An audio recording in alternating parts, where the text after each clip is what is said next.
हरि शरणं हरि शरणं हरि शरणं हरि शरणं।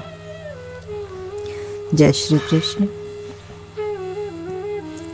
भक्तों की बात करें, भक्तों के चरित्र की बात करें, अनगिनत उदाहरण है, अनगिनत चरित्र और अनंत प्रेरणाएं। अगर हम भक्तों के चरित्र को पढ़ने लगें तो हमारे सामने इतनी विविधताएं हैं, इतने तरह तरह के भक्त हुए। उनके चरित्र को हम पढ़ें, उसको समझें, जीवन में उतारें तो हमारे लिए प्रेरणादायी हो। हमारे जीवन का मूलतः उद्देश्य ही बदल जाए, क्योंकि जर्नली हम जीवन को जी रहे हैं, परंतु जीवन का निर्माण किसी भक्त या संत के जीवन में आने के बाद ही होता है। और यदि बाल अवस्था से भजन की लगन लग जाए तो वो लगन व्यसन बन जाती है, आदत बन जाती है। उसके बाद उस आदत को नहीं छुड़ाया जा सकता। मीरा को बचपन में लगन लगी, भक्त प्रहलाद को बचपन में लगी, नामदेव को बचपन में लगन लगी। ऐसे अनेकों अनेक भक्त हुए जिनको बचपन से ही प्रभु से प्रेम था। नामदेव जब छोटे थे तो उनके पिता ने उनसे कहा कि विट्ठलनाथ को दूध अवश्य पिलाना, भोजन करवाना। नामदेव जी ने ठाकुर को तैयार किया, श्रृंगार किया, उनको तुलसी की माला पहनाई, चंदन लगाया। श्रृंगार के बाद ठाकुर जी को भूख लगेगी ऐसा भाव हृदय में रखकर मूर्ति के सामने वे दूध रखकर बैठ गए। बार बार मनाने लगे, निहारने लगे कि हे विट्ठल दूध पी लो, मैं तो बालक हूँ, मैंने आज तक आपकी सेवा नहीं की, आप मुझसे नाराज़ तो नहीं हो, आप दूध क्यों नहीं पीते? आपको भूख लगी होगी, दूध पी लीजिए, कहीं दूध में शक्कर तो कम नहीं है। ये सोचकर उन्होंने शक्कर थोड़ी दूध में और डाल दी। फिर भी विट्ठलनाथ दूध नहीं पी रहे थे। नामदेव फिर बोले, विट्ठलनाथ यदि आप दूध पान नहीं करेंगे तो मैं भी दूध पीना छोड़ दूंगा और आपके चरणों में सर फोड़ दूंगा।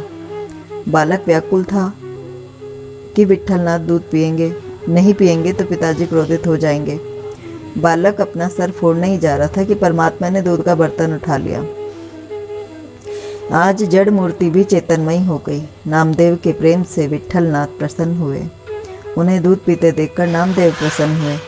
बालक को तो यह भी आशा थी कि विट्ठलनाथ का कुछ न कुछ प्रसाद तो मिलेगा ही, किंतु आज विट्ठलनाथ सारा दूध पी जाने की इच्छा कर रहे थे। यह देखकर नामदेव बोले, आपको आज क्या हो गया? क्या मुझे थोड़ा सा प्रसाद नहीं दोगे? ये सुनकर विट्ठलनाथ ने नामदेव को उठाकर अपनी गोदी में बिठा लिया। फिर दोनों ने एक दूसरे को दूध पिलाया। इस प्रकार सेवा मार्ग अति सुंदर है। प्रेम और सेवा के बिना भक्ति सफल नहीं होती। और प्रेम का बल तो ऐसा है जो निराकार को साकार बना देता है। ईश्वर जीव से प्रेम की मांग करते हैं। प्रेम करने योग्य तो मात्र ईश्वर है। जब हम प्रेम की भूख लेकर, प्यास लेकर संसार की ओर चलते हैं तो हमें निराशा ही मिलती है। लेकिन प्रभु का प्रेम मन में हो और सेवा करने का भाव हृदय में हो तो सेवा करते करते हृदय आर्द्र हो जाए, आँखों से अश्रुधार बहने लगे तो मान लीजिए सेवा सफल हो गई। ज्ञान से वस्तु के स्वरूप का, पदार्थों का ज्ञान होता है, परंतु प्रेम वो भाव है जो जड़ मूर्ति को चेतन बनाते। प्रेम जड़ को चेतन कर देता है। ईश्वर को थोड़ा सा भी हम अपना भाव देते हैं, प्रेम देते हैं तो कई गुना, अनंत गुना भाव और प्रेम हमें उनसे मिलता है। जबकि आप संसार पे सारा प्रेम लुटाते हो तो आपको थोड़ा सा पार्ट मिलता है। जो रेशियो आपका और ईश्वर का है वही सेम रेशियो उल्टा करके संसार का आपसे है। आप अधिक दोगे कम मिलेगा, भगवान के दरबार में कम दोगे अधिक मिलेगा।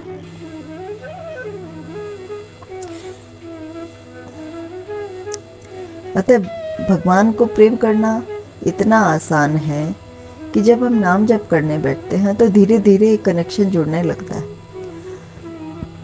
परंतु मन की ऐसी दुर्दशा है कि वो हर वक्त भटकता रहता है। वो कहीं भी भगवान का नाम लेना ही नहीं चाहता। जैसे ही हम भगवान का नाम लेने बैठते हैं, हमें भांति भांति के काम, अपने कुछ और फ़ोन कॉल्स या कुछ भी हमें याद आने लगता है कि हमें ये करना है, वो करना है, ये काम सर पे है, वो काम सर पे।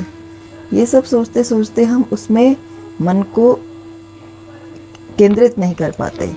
एक तरह से नाम और नाम जप और ध्यान एक दूसरे के पर्यायवाची हैं, साथ ही रहते हैं। नाम जप होगा तो ध्यान होगा, ध्यान होगा तो नाम जप होगा। लेकिन हम नाम जप फिर भी कर लें, ध्यान नहीं कर पाते। और दोनों चीज़ें जब पैरेलल रूप से, सिमिलर रूप से होने लगे तो एक बॉन्ड बनता है, बंधन बनता है ईश्वर से, प्रेम की ऊर्जा प्रकट होने लगती है। उसके लिए नाम जप सबसे अनिवार्य है। नाम जप राम राम राम राम, राम मेरे कृष्ण, हरे कृष्ण हरे राम।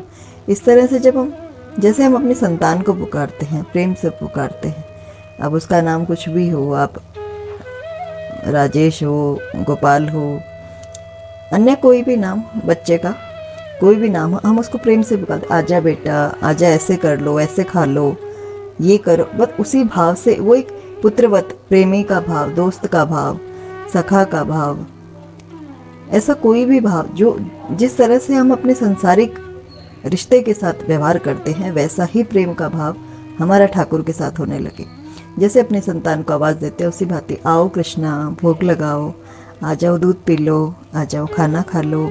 ऐसे जब एक भाव हमारे भीतर प्रकट होता है, जैसे दोस्त को हम बुलाते हैं, आ जा यार, खाना खाते हैं, बैठकर साथ में पार्टी करते हैं, तो वैसा ही व्यवहार हमारा कृष्ण के साथ हो जाए तो एक अच्छा अटैचमेंट बनता है, बढ़िया लगता है, खुद को भी और ईश्वर को भी। ईश्वर एक अलग से कोई व्यक्तित्व नहीं है, ईश्वर एक अनुभव है। ईश्वर आपके लिए वही बन जाते हैं जैसे आप उनको चाहते हैं। जब आप मित्रवत व्यवहार करते हैं, वो मित्र बन जाते हैं। जब आप पुत्रवत करते हैं, वो पुत्र बन जाते हैं। तो ईश्वर को प्रेम करना सबसे सरल है, और एक निर्दोष भाव से, निर्मल भाव से प्रेम जब किया जाता है तो वो सफल अवश्य होता है, निस्वार्थ होता है। क्योंकि संसार का हर प्रेम, हर रिश्ता स्वार्थ से के वशीभूत है। इंसान जब तक जीवित है वो अपने अपनों के लिए सब कुछ करता है, परंतु उसे कोई भी ये नहीं कहेगा कि आपने मेरे लिए बहुत किया, मुझे आपसे प्रेम है। वो प्रेम एक स्वार्थ वशीभूत है। जब तक आप उनका स्वार्थ पूरा करते हैं, उनको आपसे प्रेम है।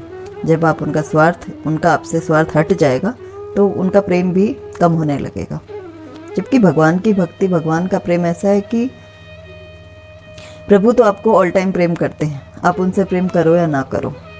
लेकिन जब आपके मन में उद्भव होता है, बोध होता है, ज्ञान होता है, तो आपके मन में जागृति होने से आपको वो अनुभव होने लगता है। अब सूर्य का प्रकाश है, अगर आप अपने घर में कंबल ओढ़कर सो रहे हो तो बाहर सूरज उगा है, वो आपको कैसे पता चलेगा। लेकिन जैसे ही कंबल हटाएंगे, बाहर जाकर देखेंगे तो प्रकाश ही प्रकाश है।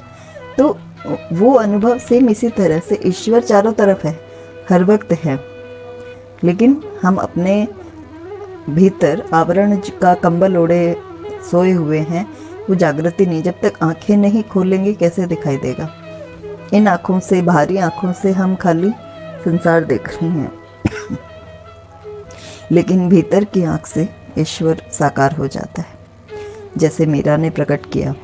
और कृष्ण की होकर कृष्ण करते करते कृष्ण ही में समा गई। मेरो तो गिरधर गोपाल दूसरो ना कोई। जब भाव प्रगाढ़ हो, दृढ़ शक्ति हो, दृढ़ विश्वास हो और नाम जप से आत्मशक्ति बढ़ जाती है, तो भक्त निडर हो जाता है, निर्भीक हो जाता है, क्योंकि उसे प्रभु की कृपा पर भरोसा है। और प्रभु कभी भी अपने भक्त की लाज नहीं जाने देते।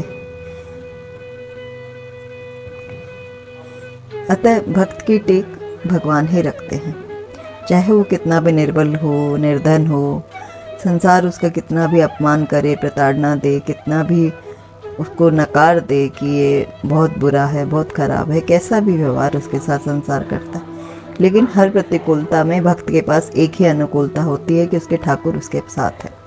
संसार के दिए हुए दुख उसके लिए उसको सबल बनाते हैं, उसको भगवान की ओर धकेलते हैं। क्योंकि जितना अधिक दुख मिलता है, जितना अधिक अपमान होता है, भगवान का साथ मिलता है, भगवान का प्रेम मिलता है, और ये अपमान हमें ईश्वर की ओर मोड़ देता है। अतः ये अपमान अच्छा है, ये दुख अच्छे हैं, ऐसा भाव हम अपने भीतर रखें तो हमारा प्रेम प्रगाढ़ होता है, हमारा भाव बढ़ने लगता है, आनंद की अनुभूति होने लगती है, कृष्ण भक्ति जागृत होती है। जय श्री कृष्ण।